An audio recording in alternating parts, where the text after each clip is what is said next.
Well, is a large chunk of Europe on the road to ruin? Well, certainly that would appear to be the case after another week of fruitless squabbling deepened the crisis building up around Greece and several other European economies.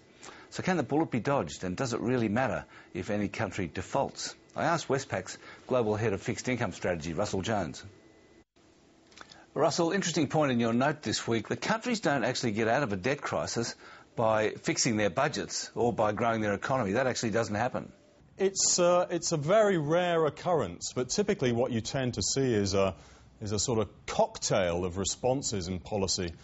You get defaults, outright defaults, you get some effort to inflate the debt away, and again you get this tendency towards financial repression, as we say, the creation of these captive markets for various government bonds, the creation of regulations which make it easier for governments to finance themselves.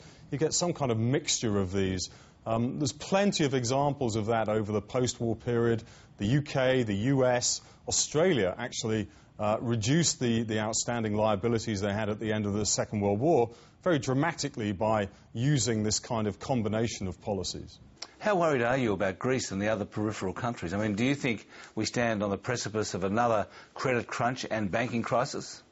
I think this crisis is going to rumble on. I don't expect it to disappear anytime soon. I think the policy response from European governments is, how shall I put this, incremental at best. It's a very unwieldy process. And we're not going to get a panacea, if you like, a sudden response that solves the whole problem. So I think one has to be worried. I think ultimately, though, the message of history is that at least one of these economies will end up with an outright default, perhaps more than one. Yeah, well, some people say to me, oh, you know, Greece is one thing, but, boy, you should look at Italy's debts or Spain's. And someone said the other day, oh, Belgium's in trouble as well. Isn't that right? I think there's more than a grain of truth. You know, the situation in Ireland and Portugal is very grim. Spain appears to have been sucked back into the crisis over recent weeks. And Italy has had this very high level of outstanding government debt for many, many years. The good news in Italy is that there's also a very, very high level of private savings to finance that debt. But the Italian economy has got some big underlying problems in terms of competitiveness and so on.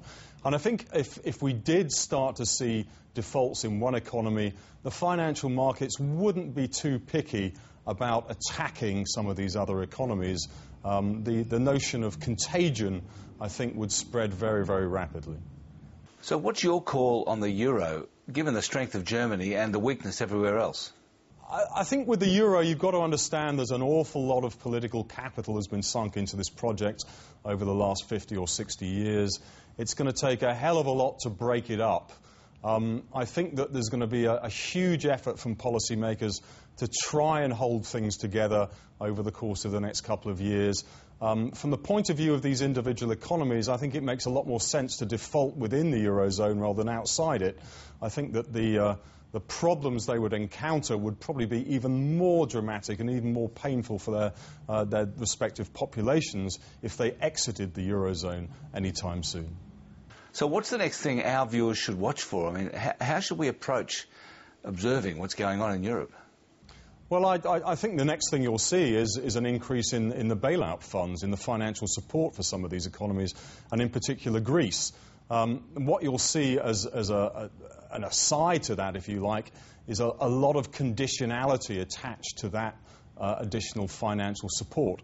In the Greek case, for example, we're seeing this emphasis on them selling more government assets off in return for that financial support rather. The key consideration here going forward is going to be conditionality. More support will require more policy adjustments.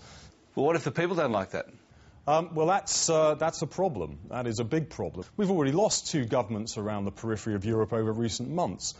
The Irish government's been kicked out and the Portuguese government's been kicked out.